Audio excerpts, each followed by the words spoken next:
બગાડી નથી. હા હા, તમે મને સલાહ આપશો જેને બધું બગાડી નાખ્યું છે ઈ? શું બગાડ્યું મેં? તમે મારું જોવો ને, તમે એટલા તો કેટલા શરીફ છો કે હું કાંઈ કરું ને તમે સાંભળી લ્યો.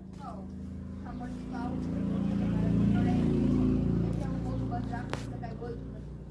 બાકી તો મને તો મન ઘણું થાય છે કે તને તારા ઘરવાળાને પાછી વાળી આવી. હા, તમે પાછી પાછી કાઢી મૂકો પણ અમે એટલા સીધા કે અમે વયા આવી જાય. સપના જોવામાં સપના પડો. એ વાત તો મને સમજાઈ ગઈ. તમે સીધા નથી પણ જલેબી જેવા સીધા. કામ કાંઈ કરવું નથી, મહેનત કાંઈ કરવી નથી, ખાલી દેખાડો કરવો છે ને અમે બધું કરીએ છીએ. અને મેં માન